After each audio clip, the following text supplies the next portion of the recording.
Hello viewers, welcome to my channel Johra's Lifestyle in Canada. 7 বছর পর Canada থেকে বাংলাদেশে এসে এই প্রথম একটি বিয়ের অনুষ্ঠানে অংশ নিলাম। আমাদের এক আত্মীয়র বিয়ে অনুষ্ঠিত হলো গত 3 জানুয়ারি ধানমন্ডি রাইফেল স্কোয়ারের সীমান্ত সম্ভার কমিউনিটি সেন্টারে। তো 3 জানুয়ারি আমাদের আরেকটি প্রোগ্রাম ছিল। আমাদের ঢাকা ইউনিভার্সিটির সব ফ্রেন্ডদের মাস কমিউনিকেশন এন্ড জার্নালিজম ডিপার্টমেন্টের সব ফ্রেন্ডদের সাথে 25 বছর পূর্তি উপলক্ষে একটি অনুষ্ঠান ছিল। সেখানে সকাল থেকে সন্ধ্যা অবধি থেকে তারপর বিয়ের অনুষ্ঠানে অ্যাটেন্ড করলাম। দেখতেই পাচ্ছেন কনে মাশাআল্লাহ খুব সুন্দর, অনেক সুন্দর। বর কনে দুজনকেই অনেক মানিয়েছে, দারুণ মানিয়েছে। আমরা অনুষ্ঠানে অংশ নিলাম। আসলে এত টায়ার্ড ছিলাম যে ভাবছিলাম আসলে বিয়ের প্রোগ্রামে যাব কি যাব না। পরে ভাবলাম না, এত বছর পর দেশে আসা। আমি অবশ্য 7 বছর আগে আরও একবার এসেছিলাম।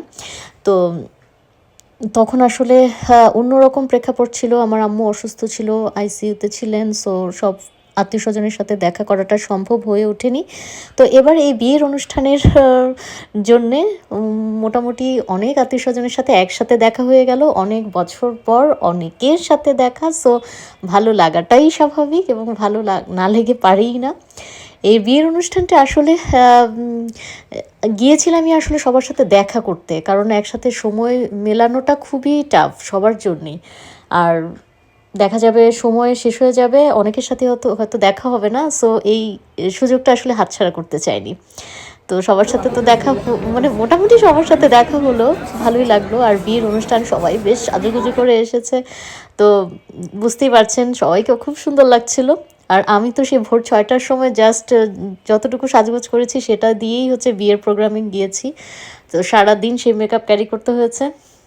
অত মেকআপ করিনি, দেখেই বুঝতে পারছেন, হালকার উপর ঝাপসা। তবে আমরা বেশ টায়ার্ড ছিলাম। শেষমেশ আমরা আসলে খেতে বসবো কি খেতে বসবো না এরকম একটা অবস্থা। রান্না তো খেতে বসিনি, আমি ভিডিও নেয়ার জন্যে, ফুটেজ নেয়ার জন্যে চিন্তা করলাম আচ্ছা ঠিক আছে, গিফট তো দেওয়া হচ্ছে, আর যদি আমি খেতে না বসি তাহলে খাবারের ফুটেজটা নেওয়াটা একটু টাফ। অন্যরা খেতে থাকবে, আমি কীভাবে ফুটেজ নিব। সো সেই সুযোগটা হাতছাড়া যাতে না হয় সেজন্য আসলে জাস্ট ফর ফর্মালিটিস খেতে বসা এবং খাবার দাবারের ফুটেজ নেয়া। তো কি বলবো, এই বিয়ের প্রোগ্রামে আসলে দারুণ একটি মজার ঘটনাও ঘটেছে, যেটা আসলে মনে থাকবে মনে হয় আজীবন। আমরা যেটা নাটকে দেখে থাকি যে এ ধরনের মজার ঘটনা ঘটে থাকে, সেটা আসলে বাস্তবে হয়ে গেল। আমাদের আরেক আত্মীয় তার ফ্যামিলি সহ বিয়েতে গিয়েছিলেন, 2 ছেলে ওয়াইফ সবাইকে নিয়ে।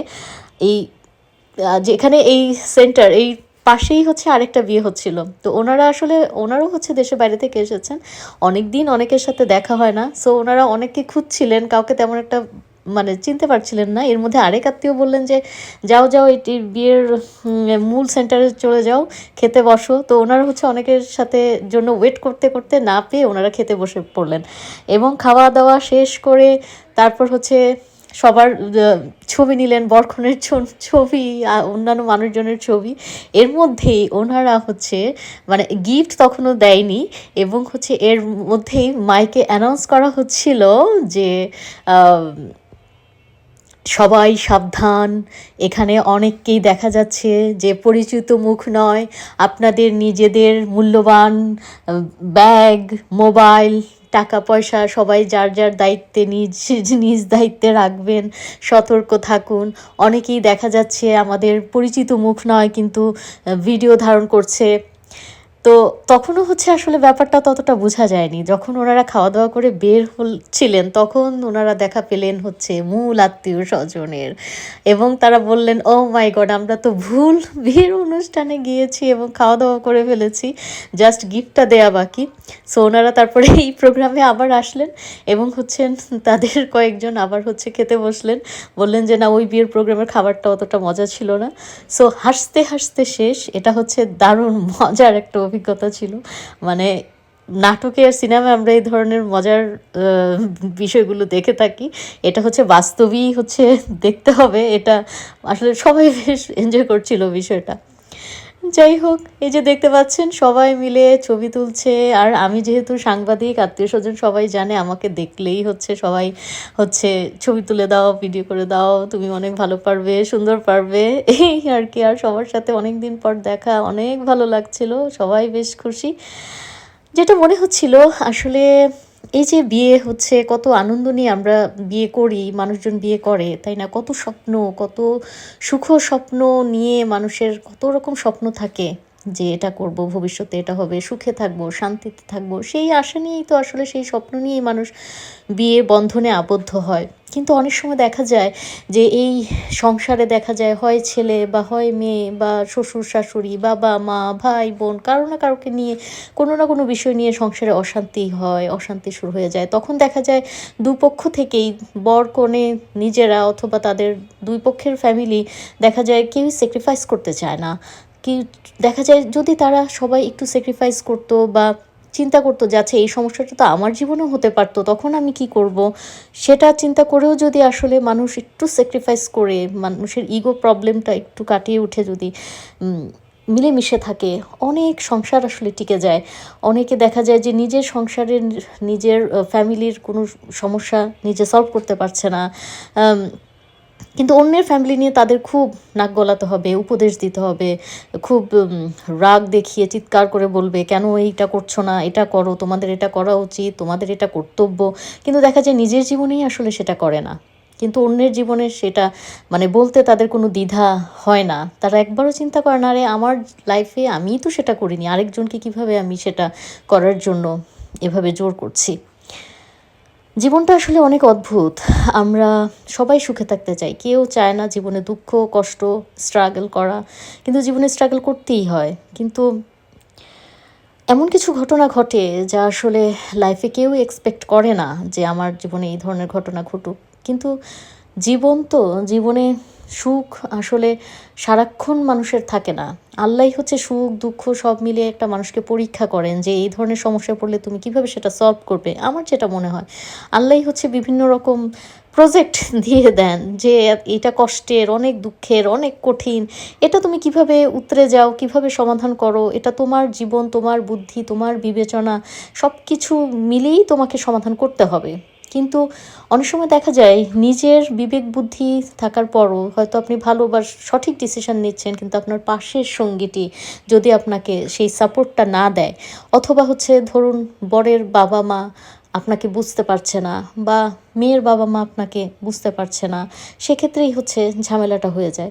আসলে বিয়ের পর একটা অ্যাডাল্ট ছেলে মেয়ের তাদের নিজস্ব চিন্তাভাবনা আছে, তাদের নিজস্ব স্বপ্ন আছে, তাদের সংসার কীভাবে চলবে, তারা কি চায়, তাদের নিজস্ব মানসিকতা, নিজস্ব চাওয়া পাওয়া, ভালো লাগা আছে।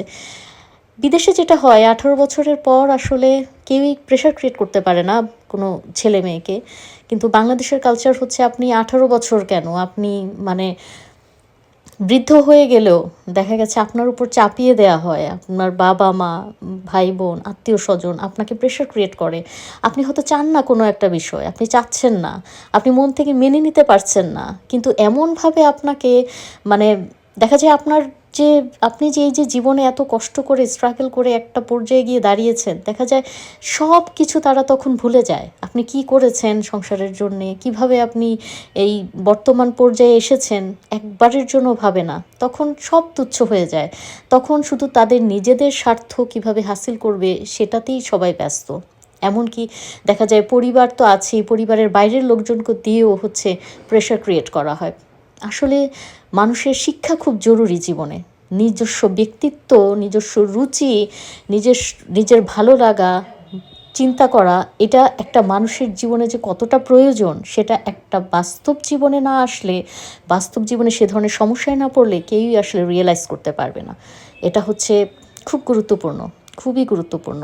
একটা মানুষ, আপনি যদি শিক্ষিত হন, তখন নিজস্ব আত্মসম্মান বোধ কী সেটা আসলে রিয়েলাইজ করা মনে হয় একটু সহজ হয়। না হলে আপনি বলে কয়ে কাউকে সেটা আসলে শেখাতে পারবেন না। জীবন অনেক কঠিন, জীবন অনেক কঠিন।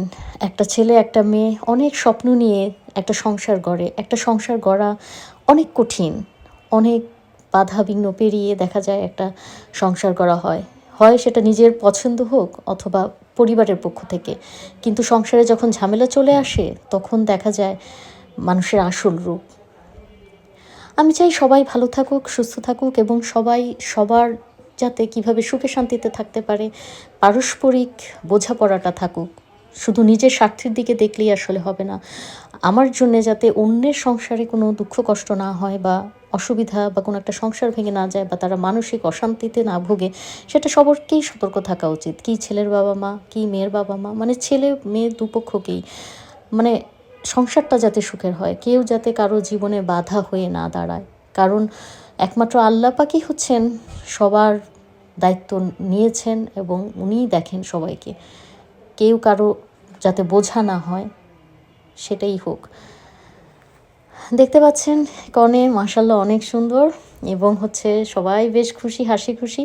তো দোয়া করব বর কনে যাতে সুখী দাম্পত্য জীবন কামনা করছি, খুব যাতে সুখী হয় জীবনে এবং কোনো রকম ঝগড়া বিবাদ কষ্ট যাতে তাদেরকে ছুঁতে না পারে। কারণ হচ্ছে জীবনে দুঃখ কষ্ট আসবেই, সেটাকে দুজন মিলেই হচ্ছে সমাধান করতে হবে। অনেক এনজয় করেছি বিয়ের অনুষ্ঠান, কারণ পরে দিয়ে মনে হচ্ছিল যে আসলে গিয়ে ভালোই হয়েছে, সবার সাথে দেখা হয়েছে। আর বিদেশে থাকতে মনে হয়েছিল বেশ বিয়ের রোস্ট খাওয়ার জন্য ক্রেভিং হচ্ছিল। তখন মনে হচ্ছিল বাংলাদেশে গিয়ে বিয়ের কোনো প্রোগ্রামে অ্যাটেন্ড করতেই হবে। তো এরপর দেখুন মানুষ আসলে চায় এক হয় আরেক। অনেকগুলো বিয়ের প্রোগ্রামের দাওয়াত পেয়েছি, কিন্তু এমন অবস্থা, আমি এখানে কানাডা থেকে বাংলাদেশে এসেছি প্লাস 1 মাস হয়ে গিয়েছে, এখনও হচ্ছে মানে কোনো বাইরের খাবার দাবার আমি ডাইজেস্ট করতে পারছি না। সো খুব সতর্ক থাকি, এজন্য বাইরে গেলেও আমি খাবার দাবার আসলে অ্যাভয়েড করি বা খুব বুঝে শুনে একটু খাই। তো চেয়েছিলাম বিয়ের অনুষ্ঠানে অ্যাটেন্ড করব, বিয়ের রোস্ট খাবো, কিন্তু আসলে খেতে পারিনি। এটাই মানে ভাগ্যে বা রিজিকে না থাকলে যেটা হয়, কারণ হচ্ছে এখনও হচ্ছে সেইভাবে ডাইজেস্ট করতে পারছি না, এই আর কি। তো এই তো দারুণ লাগলো আসলে, খাওয়াটা বড় কথা না, কিন্তু এই যে সবার সাথে দেখা হলো, বরকনেকে দেখলাম, বেশ সুন্দর লাগছিল, সবার সাথে দেখা হলো, এটাই তো আসলে আনন্দ, এটাই আনন্দ। আর একসাথে সবাইকে এত আত্মীয়স্বজনকে একসাথে পাওয়া আসলে বেশ ভাগ্যের ব্যাপার আর খুবই দারুণ বিষয়, কারণ একসাথে পাওয়াটা আসলে এভাবে হয়ে ওঠে না। দারুণ এনজয় করেছি বিয়ের অনুষ্ঠান, দারুণ উপভোগ্য ছিল। আর স্টেজ দেখছেন খুবই সুন্দর হয়েছে, সবার পোশাক আশাক, তারপর হচ্ছে সাজসজ্জা দারুণ ছিল। এটা হওয়াটাই স্বাভাবিক, বিয়েতে সবাই চায় একটু সুন্দর করে সেজে গুজে হচ্ছে যেতে, এই আর কি। যাক, ভালো লাগলো যে অ্যাটলিস্ট বাংলাদেশে এসে কোনো বিয়ের অনুষ্ঠানে অ্যাটেন্ড করলাম, যদিও মন চাচ্ছিল না, কিন্তু জোর করেই আসলে গিয়েছি এবং যাওয়াতেই ভালো হয়েছে, ভালো লেগেছে, সবার সাথে দেখা হলো। সবাই ভালো থাকুন, সুস্থ থাকুন এবং please please please subscribe my channel, like comment এবং শেয়ার করতে ভুলবেন না। সো দেখা হবে নেক্সট কোনো ব্লগ নিয়ে, টিল দেন বাই বাই। এবং প্লিজ প্লিজ প্লিজ কারো সংসারে আপনারা নাক গলাবেন না, কারণ যার সংসার, যাদের সংসার, তারা হচ্ছে বুঝে কোনটা ভালো কোনটা খারাপ। যার যার নিজস্ব জীবন আছে, আপনি যেমন আপনার জীবনের সুখ শান্তি এবং স্বাচ্ছন্দ্য চান, অন্যরাও সবাই চায়। So please don't interrupt to others life. So সবাই ভালো থাকুন, সুস্থ থাকুন, দেখা হবে নেক্সট কোনো ব্লগ নিয়ে, টিল দেন বাই বাই।